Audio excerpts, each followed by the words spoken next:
walk into every room like that.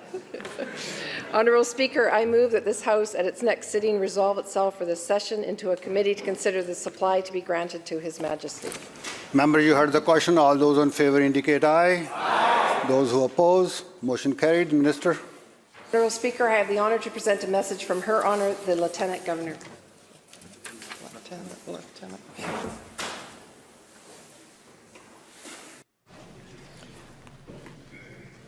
Her Honour the Lieutenant Governor transmits herewith estimates fiscal year ending March 31st, 2024 and supplement to the estimates fiscal year ending March 31st, 2024 and recommends the same to the Legislative Assembly.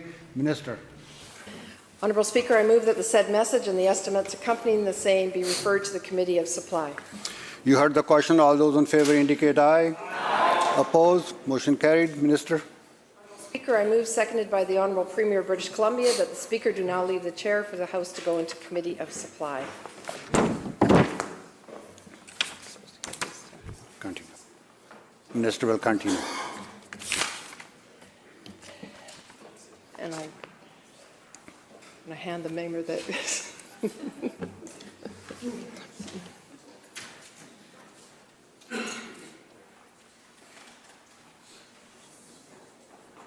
Minister. Thank you, Mr. Speaker. I'd like to begin by acknowledging the Lekwungen peoples, the Shawnees and Esquimalt First Nation upon whose territories we are gathered today. Today I am honoured to present Budget 2023, a budget that builds today for a stronger tomorrow, that eases the pressures we feel in our daily lives, and that reflects the priorities of British Columbians. This year's budget will improve healthcare, build more homes, help with rising costs, and make our communities safer. Budget 2023 will continue our work to build a stronger, cleaner economy for everyone, right across our province. Mr. Speaker, these uncertain times require careful, thoughtful action. Action that addresses the uncertainty ahead while moving us forward on long-standing priorities like reconciliation, climate change, and tackling global inflation. Action is what British Columbians want from their government, and it's what Budget 2023 delivers, with real results focused on the priorities of British Columbians. Because while BC is a great place to live, many people are facing real challenges. Global inflation is raising the cost of just about everything. It's getting harder to afford groceries, find essential medication for your kids, or find workers to fill jobs. By the end of the month, many families are wondering if they'll ever get ahead. Then there's the added pressure of economists predicting a global economic slowdown. We can't control global forces, but we can make choices that will help British Columbians weather the storm and come out stronger. Some believe we should respond to uncertainty by pulling back, by making cuts that reduce services, or by making people pay out of pockets for tolls and private health care. And that's not what British Columbians want, and that's not our government's approach. Instead of making cuts to education and expecting teachers to fill the gaps, we are making record investments in BC's elementary schools and high schools, and this year is no exception. Instead of privatizing health care, we are strengthening public health care.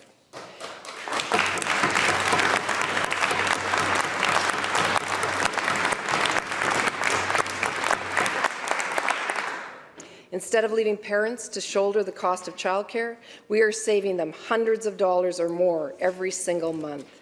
All the while, we are opening new spaces across the province, because we know that supporting British Columbians will build a stronger province for us all. We can see that in the results to date. Over 3/4 of last year's job growth in BC was driven by women's employment. This is a reflection of our government's work on childcare. It's clear that we can't afford to go back to short-sighted thinking, the kind of thinking that cuts services today while leaving the actual costs for tomorrow.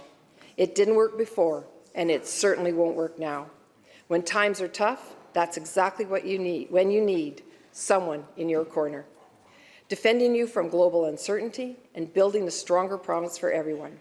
That's why our government will always be there for British Columbians. And it's why we're putting this year's new investments and multi-billion-dollar surplus to work for people, to deliver another round of the BC Affordability Credit and help more people make ends meet, to protect people from evictions and rent hikes while preserving rental buildings, and to support growing cities and towns right across the province with a total of $1 billion in grants, to improve local roads and water facilities and build more community centres, trails and arenas.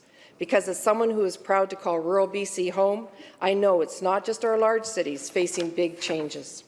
That's why these grants are going to all 188 of BC's municipalities and regional districts.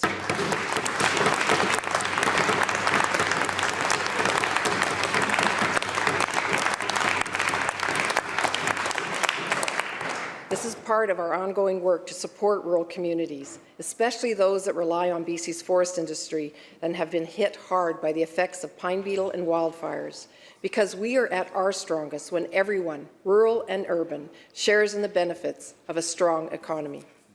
In an uncertain world, you can be certain that our government has your back.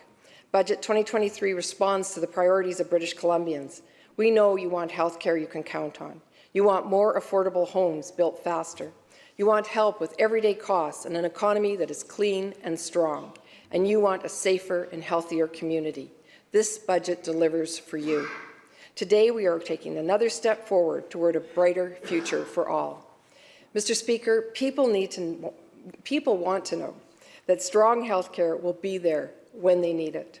At the same time, coming out of the pandemic, healthcare workers have never been under greater stress.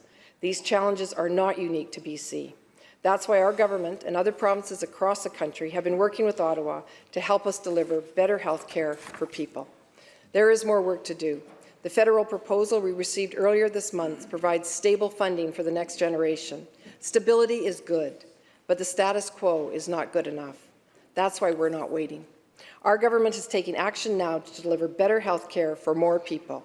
This year's budget builds on the work we've done with an additional $6.4 billion to strengthen and improve health care over the next 3 years.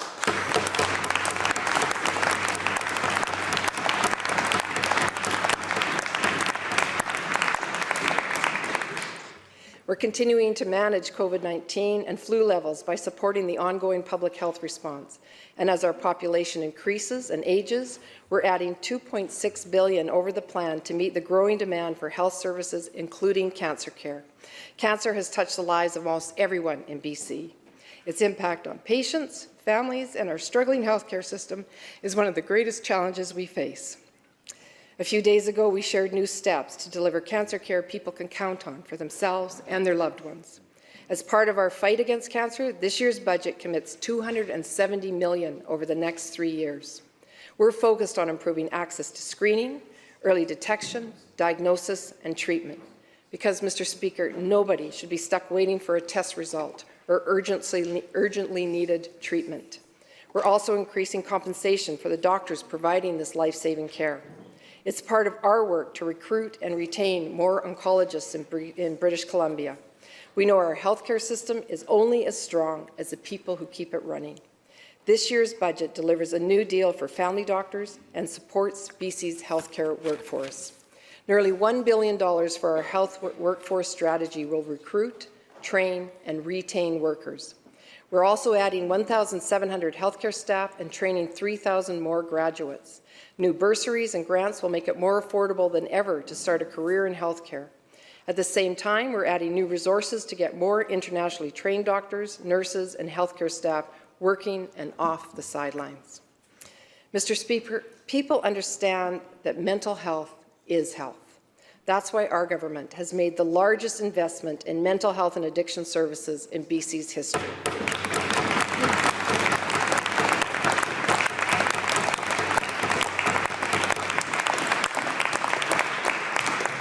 It's why we are opening more urgent and primary care centres around the province, which is how most people first access the mental health care they need. And it's why we are building complex care housing for people living with addictions, severe mental health issues, or brain injury. This year's budget will get hundreds more units built and enhance healthcare supports at existing buildings. Our goal is to stop the cycle of evictions, shelters, emergency rooms, and jails for those struggling with mental health and addictions. Because we won't stop working until all British Columbians get the help they need when they need it. Budget delivers more than $1 billion in new funding over 3 years to support services and capital projects for mental health addictions, and treatment services.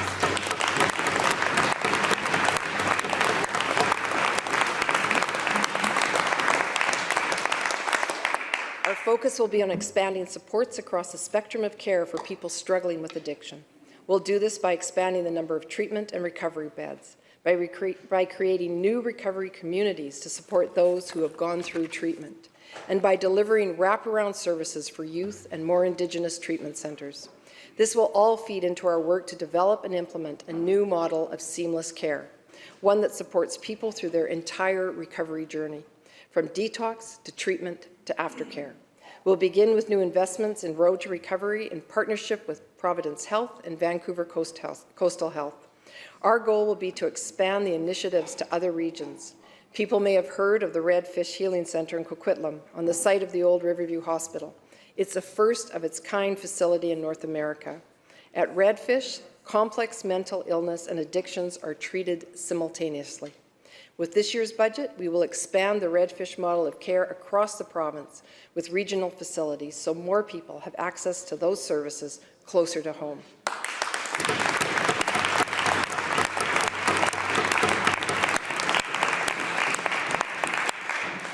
Almost 1 month ago, BC became the first province to decriminalize people who use drugs, so they feel able to come forward to family, friends, and medical professionals to seek help.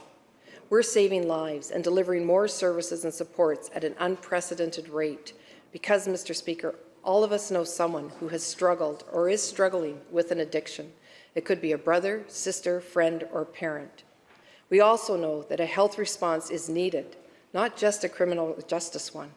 This budget will provide specialized health care for people who need it. When we think of what it means to build a good life in British Columbia, an affordable home is at the top of the list. For too long, the housing market worked well for investors, speculators, and banks, but it did not work for everyday people. After 5.5 years of work by our government, we are starting to see results. 40,000 homes are built or underway. Construction of new rental housing is at record levels, 7 times what it was a decade ago. In just the past few months, we've removed unfair strata restrictions that keep rentals empty, and we're setting new housing targets with local governments to keep pace with BC's strong population growth. Still, Mr. Speaker, new pressures coming out of the pandemic have left too many people struggling to find a decent home, even if they earn a good income. That needs to change, and it will. This year's budget will invest $4.2 billion to deliver homes of all kinds for all British Columbians.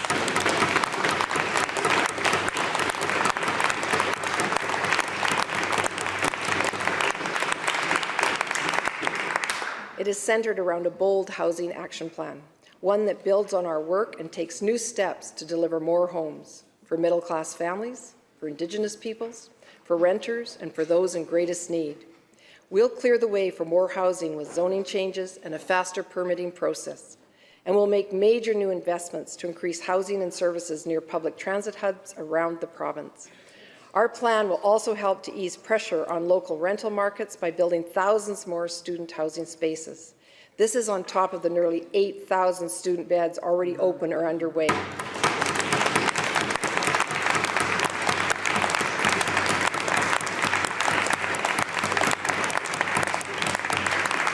From Okanagan College's campus in Kelowna, Vernon, and Salmon Arm, to tripling the number of student homes at Abbotsford University of the Fraser Valley, and I can't forget my own stomping grounds. A few months ago, we started work on new homes for students at Selkirk College's, Castlegar, and Nelson campuses. And the best part, these are all built using mass timber technology, which creates jobs and helps reduce carbon pollution. Mr. Speaker, it's clear that homelessness is no longer just a big city issue. What we see happening in communities and on streets throughout the province isn't good for anyone, least of all for people who are living on the street or in dangerous encampments. This year's budget will fund more supportive housing and strengthen existing programs which help vulnerable people keep their homes. We're adding hundreds more units of complex care housing, and we're creating new regional teams to help any community dealing with a major encampment. Mr. Speaker, whether I'm in Victoria or at home in the Kootenays, I often hear the same thing from my neighbours. People in BC are working harder than ever, but many feel like they're just getting by, not getting ahead. And if you're renting your home, as almost 1/3 of British Columbians are, every month can feel like a stretch, never mind saving up for a down payment. I hear you. Our government is working for you. Whether you're a young person looking for your first home away from home, a family wanting more space, or a senior enjoying your retirement years. While some things, like interest rates, are out of our control, we can make other things a little better. That's why we launched a new $500 million rental protection fund to safeguard people against evictions and rent hikes while we're protecting rental buildings for many years to come. It's why we are making new investments in BC Housing to upgrade older rental buildings while adding thousands of new rental homes. And, Mr. Speaker, it's why we are introducing a new renter's tax credit.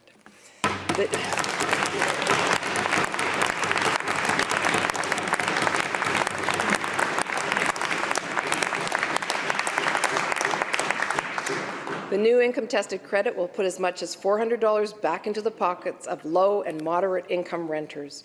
We expect this benefit will benefit more than 80% of renters right across BC. The renter's tax credit is just one way we are helping people with the costs of daily life.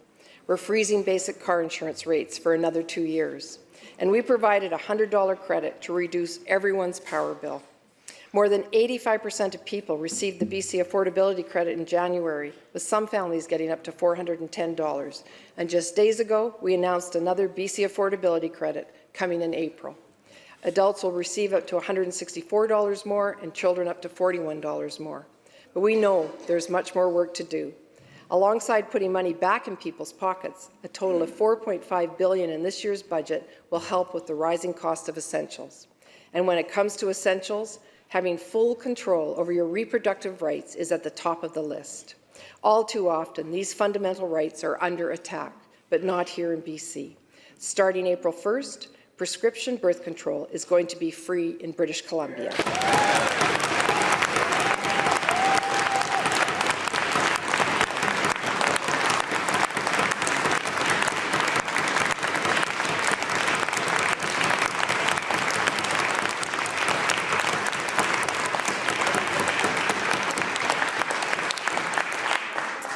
We know cost varies, but it really adds up. For someone who pays $25 a month for birth control pills, that's $300 a year in savings, and as much as $10,000 in savings over their lifetime. Mr. Speaker, as a mom of 2 daughters and 5 granddaughters, I know the effect this is going to have on people's lives in our province. This is a win for health, and it's a win for gender equity in our province, and it's about time. The days of passing down these costs to women, trans, and non-binary people are coming to an end. For the families who feel like they are just getting by and never getting ahead, we're here for you. This year's budget delivers an important and permanent lift to the BC Family Benefit, a 10% increase. Now parents will receive up to $1,750 for the first child, $1,100 for the second, and $900 for the third. For a family with 2 kids, the extra $250 per year can help buy healthy food, pay bills, and enroll kids in extracurricular activities. On top of the 10% increase, single parents will get as much as an extra $500 a year. Because while global inflation is stretching most household budgets, it can be really tough for those already struggling to make ends meet. To tackle food insecurity, we're providing stable funding to expand local school food programs so any child who needs a meal gets one.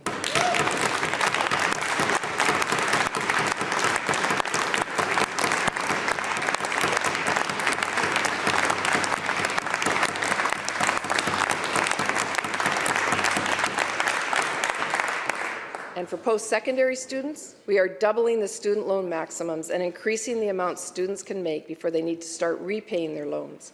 To help British Columbians relying on income and disability assistance to make ends meet, we are providing more support. Income and disability rates will be increased, including a 33% lift to the shelter rate.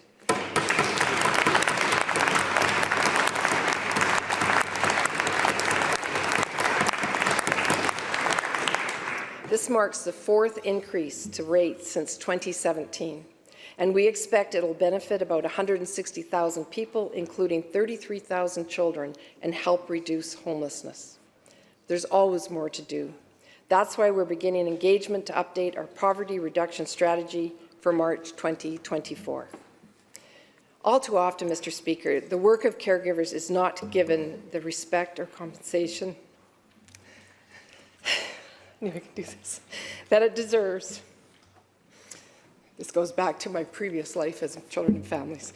To foster parents and those who look after some of BC's most vulnerable people, thank you.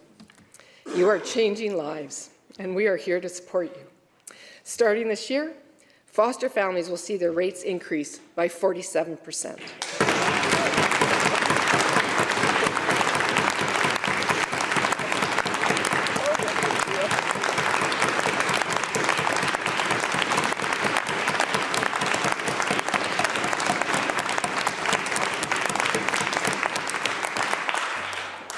This will help cover the costs of rising essentials like food, gas, and clothing, because youth and kids in care deserve every opportunity to thrive.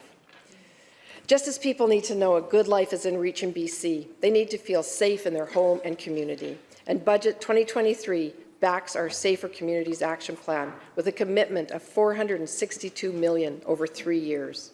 On the enforcement side, we're adding 250 more RCMP members to help keep people safe, especially in rural BC. We're implementing new response teams to track, arrest, and prosecute repeat violent offenders. These teams are made up of police, dedicated prosecutors, and probation officers. To improve access to justice, we're continuing to update the Police Act and adding more resources to the BC Human Rights Tribunal. And over the next 2 years, another 10 Indigenous justice centres will open their doors.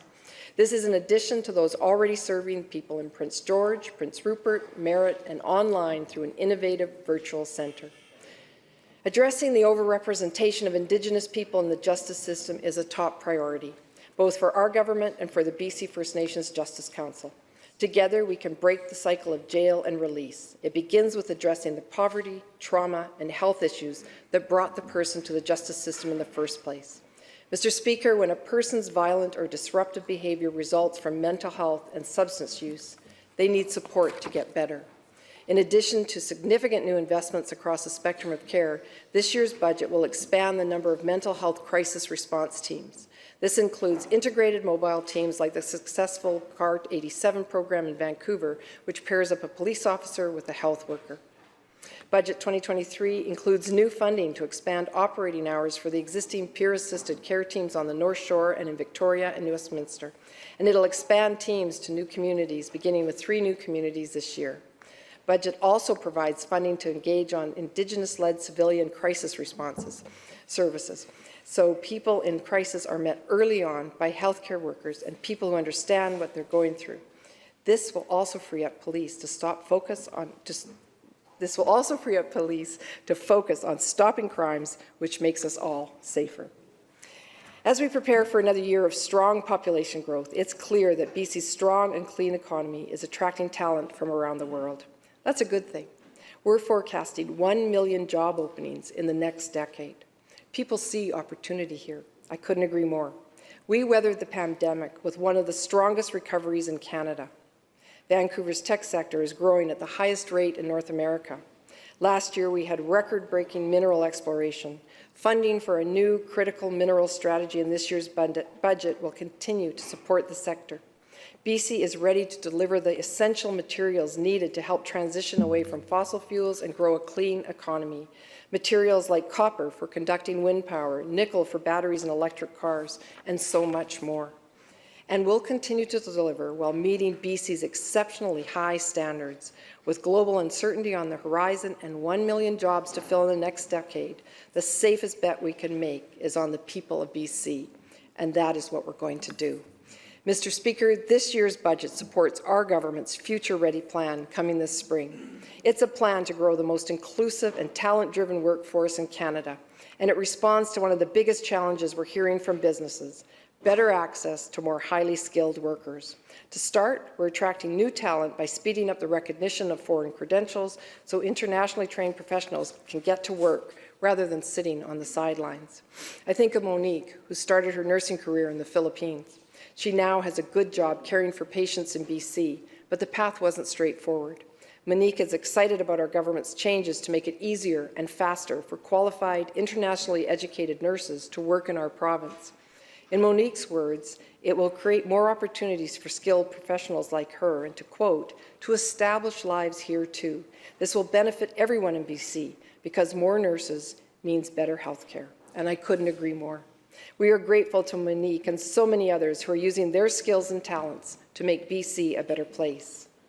Mr. Speaker, we're also training the next generation of workers with thousands more seats in high-demand fields, from healthcare to tech and veterinary medicine to early childhood education.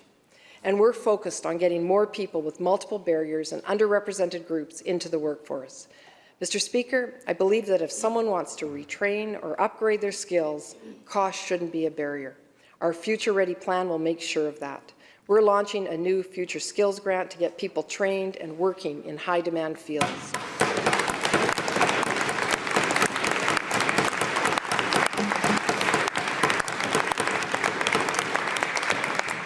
From programming and software development to trades, manufacturing, and aquaculture, the new grant will help people access the skills they need to succeed today and in the years to come. At the same time, Mr. Speaker, we recognize businesses have faced their share of difficulties, whether it's uncertainty brought on by COVID-19, global inflation, or a growing labour shortage. These are major and ongoing challenges, and responding to these needs is a key part of our Future Ready plan. We'll provide new funding to help small and medium-sized businesses implement solutions to today's labour market challenges and prepare for a changing economy. Because businesses aren't just going to weather today's storm, they're going to come out of it stronger, backed by the diversity, skills, and unique strengths from people right across the province. Mr. Speaker, when we think of tomorrow's economy, sustainability and innovation are top of mind. In a world shaped by climate change, not only is this a necessity, it's a competitive advantage, and BC is more than ready to deliver. This year's budget includes more than $1 billion over the next 3 years to fight climate change by building more climate-resilient communities. Communities that will stand strong in any emergency, whether it be wildfires, heat waves, or atmospheric rivers. New investments this year will increase BC's emergency management capacity and help buy more firefighting equipment. Mr. Speaker, we must prepare for a changing climate, but we must also do our part to fight climate change, because the cost of doing nothing, or not enough, is too high for people and our environment. And we will, guided by our government's Clean BC Roadmap to 2030. It's a continent-leading plan to reduce emissions while creating family-supporting jobs and strong communities. Budget 2023 builds on our Clean BC commitments with new targeted investments in active transportation networks across the province. Additionally, the popular Clean BC Go Electric program will continue, as will pilot projects for heavy-duty electric vehicles so transportation-based industries can shift away from fossil fuels. BC has always been a leader on climate change and will continue to be in the years ahead, because fighting climate change will take all of us working together. Our Clean BC plan is a key part of Canada's plan, which is part of a global solution to reduce emissions. But ordinary British Columbians, who are already struggling with rising costs, can't bear the cost burden alone. That's why we eliminated the largest subsidy to big oil and gas companies and put the money back to work for people. And that's why, as the price on pollution rises, so too will the Climate Action Tax Credit. Budget 2023 will deliver more money to more households through an enhanced Climate Action Tax Credit. Where a family of 4 would have received a total of $500 last year, that same family will receive almost $900 starting in July.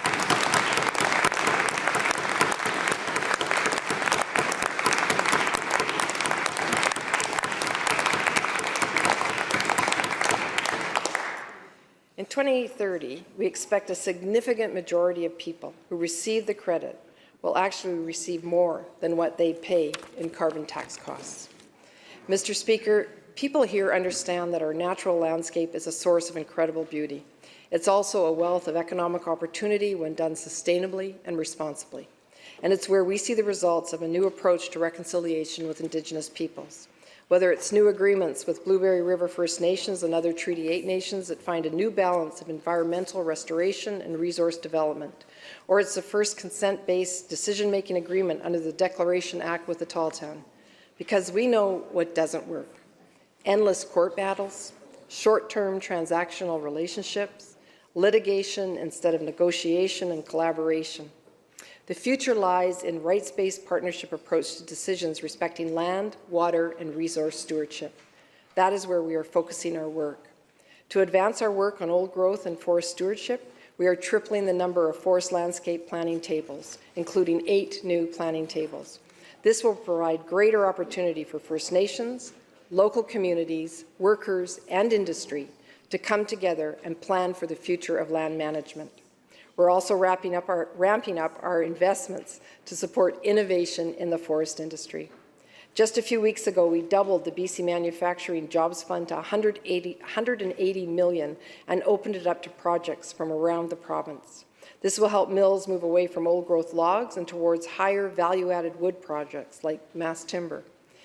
Mr. Speaker, when natural resource projects meet our high standards, we want shovels in the ground quickly, and delays are just unnecessary barriers to growth.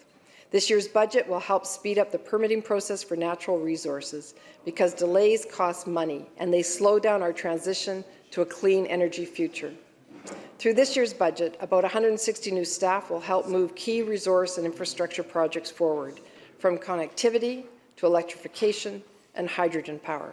They will also help reform the system so that it works better and faster while maintaining BC's high standards.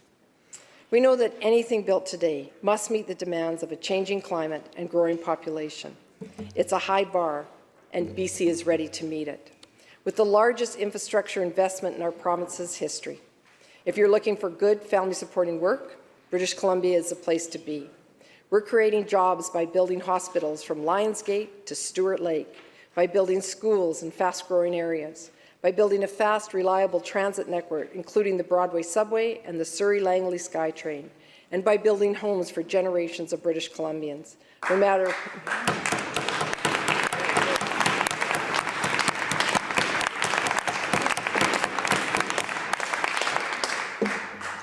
No matter where you live, be it rural or urban, there will be opportunities for you and your family. Brick by brick and board by board, we are building a brighter future for everyone who calls our province home. Because if there's one thing we have learned through these challenging years, it's this: going it alone doesn't work. We are all in this together. A neighbour's success is your success. A strong rural BC is our entire province's success. And a growing, secure and clean economy is a success for everyone today and in the years ahead. These are your priorities, and they're ours too. We are all better off when a good life is in reach for those who call BC home. That is a better, brighter future we all believe in, and that is the future Budget 2023 delivers. Thank you.